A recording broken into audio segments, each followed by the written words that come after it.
بسم اللہ الرحمن الرحیم۔ اپنی بیٹیوں کو شادی سے پہلے طہارت کے مسائل سکھا کر رخصت کریں۔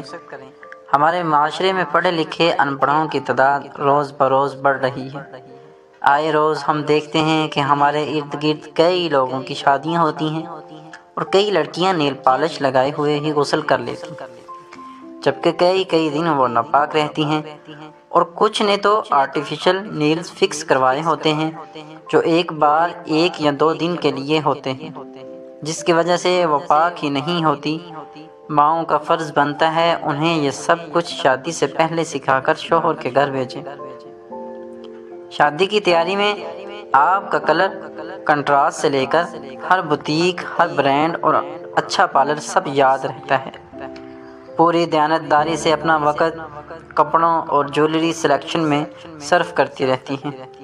اپنے مطلب کی ایک چیز ڈھونڈنے میں پورے دن کا ضیاع بھی گوارا ہے۔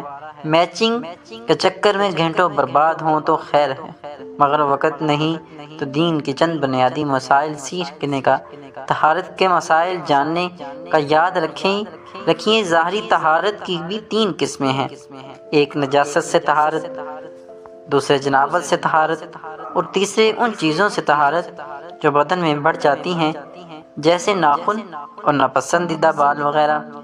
پہلی قسم ظاہری نجاست اور پلیدگی سے جسم، لباس اور جگہ کو صاف کرنا۔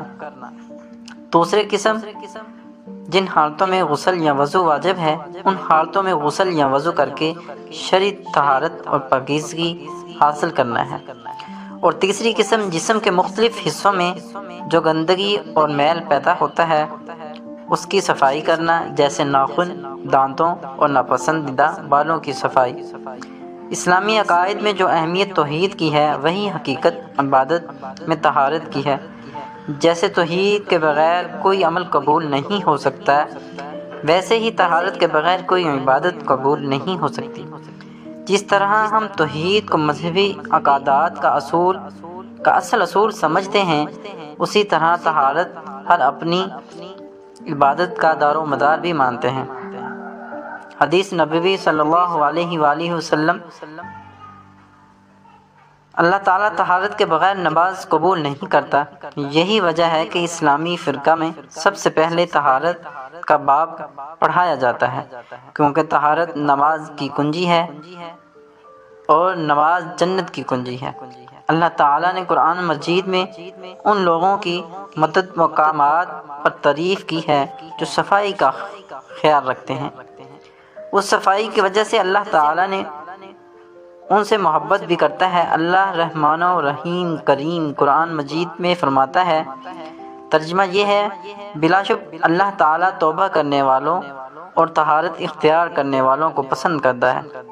نبی کریم خاتم النبیین مرسلین حضرت محمد صلی اللہ علیہ وآلہ وسلم نے ارشاد فرمایا، اے انس، پوری طہارت کیا کرو تاکہ تمہاری عمر دراز ہو۔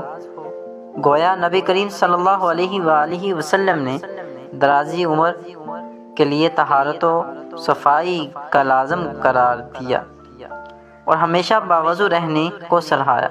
اللہ تعالی ہمیں عقائد و اعمال کی پاکیزگی کے ساتھ ساتھ ظاہری اور باطنی ہر قسم کی نجاستوں سے طہارت اور پاکیزگی اختیار کرنے کی توفیق سے نواز۔ آمین ثم آمین۔ اے ماؤں، اللہ رحمان اور رحیم کریم کے لیے کچھ وقت نکال کر اپنی بیٹیوں کو جنابت و طہارت کے مسائل بھی سکھا دیا کرو۔ دوستو، چلتے چلتے ہمیشہ کی طرح وہی ایک آخری بات عرض کرتا چلوں کہ اگر کبھی کوئی ویڈیو، کال، واقعہ، کہانی یا تحریر وغیرہ اچھی لگا کرے تو مطالعے کے بعد مزید تھوڑی سی زحمت فرما کر اپنے دوستوں اور عزیزوں سے بھی شیئر کر لیا کیجیے۔ یقین کیجیے کہ اس میں آپ کا بمشکل ایک لمحہ صرف ہوگا، لیکن ہو سکتا ہے اس ایک لمحے کی اٹھائی ہوئی تکلیف سے آپ کی شیئر کردہ تحریر اور لوگوں کے لیے سبق آموز ثابت ہو۔ جزاک اللہ خیرا کثیرا۔ ویڈیو اچھی لگے تو پلیز ویڈیو کو لائک، اگر چینل پہ نیو ہیں تو چینل کو سبسکرائب کرتے جائیں اور ساتھ ہی بیل آئیکن کے بٹن کو ضرور دبائیں تاکہ ہر نیو آنے والی ویڈیو کا نوٹیفیکیشن آپ کو بآسانی مل سکے۔ تب تک کے لیے اجازت دیں، اپنا بہت سارا خیال رکھیے گا اور مجھے دعاؤں میں یاد رکھیے گا۔ اللہ حافظ۔